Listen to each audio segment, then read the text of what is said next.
just have to love the sport. Like, I have 2 nephews that play high school football. My brother coaches them. And your brother they did not grow up the way that we grew up. Your brother grew up rich. Or your brother didn't grow up rich, but No. your brother's kids did. Well, sure, yes. So, but they both play high school football, and for them, they just love the game. They watched him play, and look, I don't think that they have the same motivations that Jason did, obviously. Yeah. But you just have to love the game. You have to hate losing and have that. What it is you have to be born with that natural competitive drive. All right. So that's where I think it comes from. Well, let's go to the Coward Global Satellite Network. Mike Pouncey, 8 years, first year with the Chargers. By the way, I don't know, Mike, good seeing you again, Mike. Do you have kids, Mike? Yes, sir. I have 2 of them. Okay, listen, you tell me. So you probably, I don't know if your parents were millionaires, but you're a very successful guy, and that you have these kids. Do they play football? Well, my son plays flag football. My daughter, she hates sports. She's just the ultimate girl. But my son, he's like me. He's very competitive. I don't think they understand that we have money, because we don't raise them that way. We kind of raise them the way I was raised. But they're awesome kids. They love school. And my son, I can't wait to see what he grows up to be, because I think he's going to be a heck of an athlete. So you don't raise them. So how do you hide? I mean, you live in a nice house, I bet. Now, how do you pretend that you don't have any money there, Mike? Well, it's hard, because it's hard because they get everything they want. I love my kids. I spoil them to death, because when I grew up very, very poor. And so for me, when I told myself when I was growing up, when I had kids, that I was going to spoil them and give them everything that I wanted as a kid. And so they understand that we have money, we're comfortable, they get whatever they want, but we're very hard on them because we want them to grow up to be successful kids too. Now, it's interesting, Mike, you played in Miami, which is I'll tell you, you played in Miami and LA. You've played in fun cities. No Detroit or Buffalo for you. when you are a grinder, but is it different? I mean, you've got brothers, teammates, Miami and the Chargers in L.A. And then you played college football in Florida. It's been a charmed life for you. When you heard the Chargers wanted you, what was your first thought? I told my agent, Joel Siegel, get me on the first flight out there. I was excited for it. I knew the talent that this football team had. I wanted to play with Phillip Rivers, Melvin Gordon, the running backs, awesome. And I just knew this team had the best chance to, make a run in the playoffs and do something special, especially at this point in my career. All I care about is winning games. I want to do something special. I want to be remembered. And as an offensive lineman, the only way to get remembered is by winning. You played with Tebow, if I recall, in college, and you won. Yep. So you had one of the iconic college quarterbacks. You now play with a guy I think's a Hall of Famer, Phillip Rivers. They don't look like the same quarterback, right? But totally different. Are there any similarities between Tebow and Phillip's perhaps personalities? I think the competitive part of it, how competitive they are when we go out to practice, when we were in games. I think they both have the competitive nature in them. I think that's the one and only similarities in their games, because Phillip is a guy that gets rid of the ball really, really fast. He understands the game of football so well, and he makes it a pleasure for us as offensive line to play for him. And he makes us look good because he gets the ball out of his hands and he puts us in the best situations to go out there and be successful on plays. I heard he's a trash talker. Phillip Rivers, he admitted to me once, he's like, I do a little trash talking. Now, can you validate that, confirm that?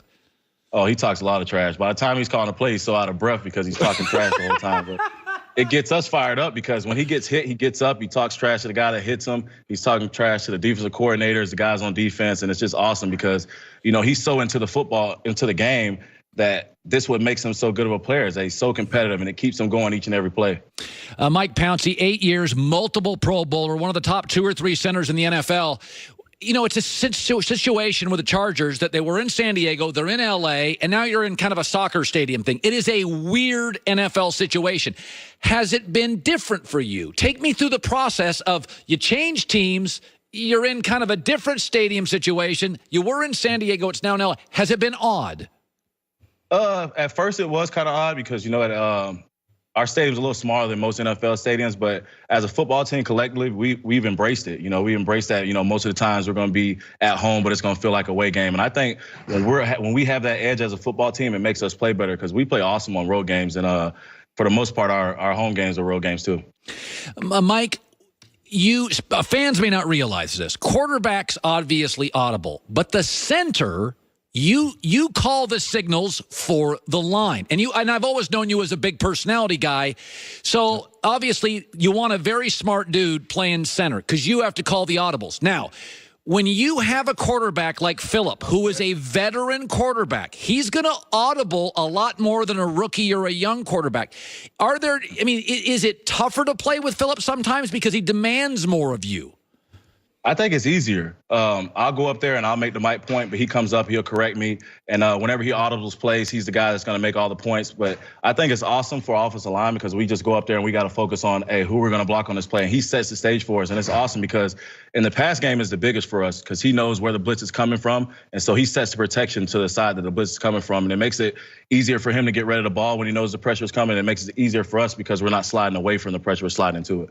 Joey Bosa's back last couple of games. Oh, yeah. What's the difference? Practice, games. What does he add, do you believe, Mike? I think he's the best pass rusher in the NFL. And what it does is it opens up a better pass rush for Melvin Ingram. And he's a guy that gets after the quarterback. But those two guys, when they work together, it's pretty much unstoppable in 3rd and long situations. So just to have him back at practice, he just brings, that excitement back. It gave us something to look forward to when we're going into games. Like, hey, Joey Bosa's back. We can't wait to see him play. And he loves football. He's a big, important piece to our success as a football team. And so we're excited to see how he finishes out the rest of the year. Mike, centers generally don't get drafted in the 1st round. You were the 15th pick. You're obviously a great talent. It's funny to watch football now, Mike. You and I mostly grew up, and offensive linemen were known as guys who pancake guys. You run the football. You establish physicality. Well, now we play in a league. It's flag football, okay?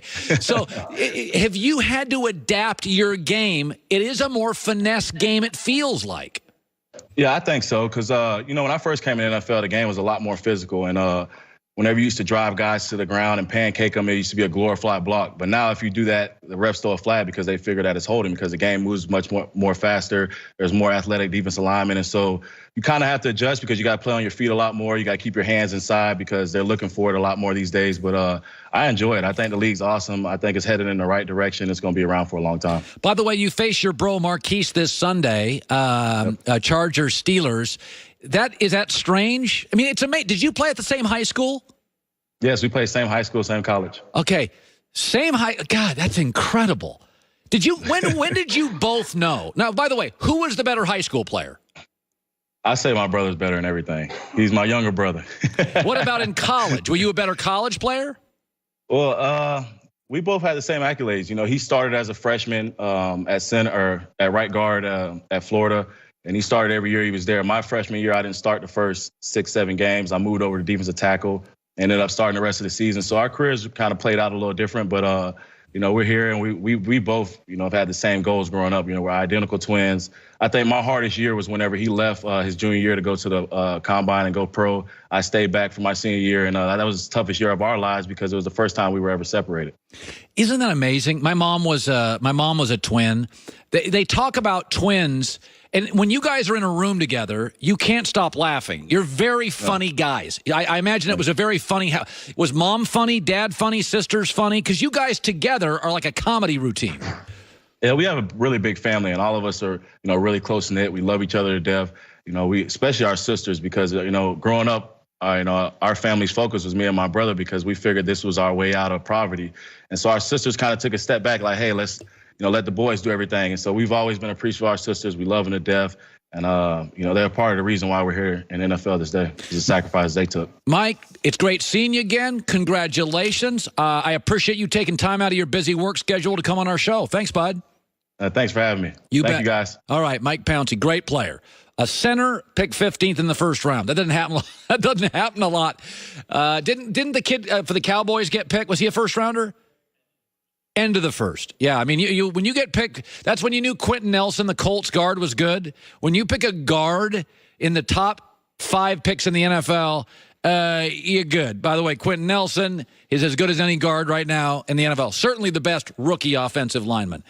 Coming up, we got one stat every Patriot hater won't want to hear. That's next in Best for Last. The Secret Service, those dudes are serious, has issued a warning that crook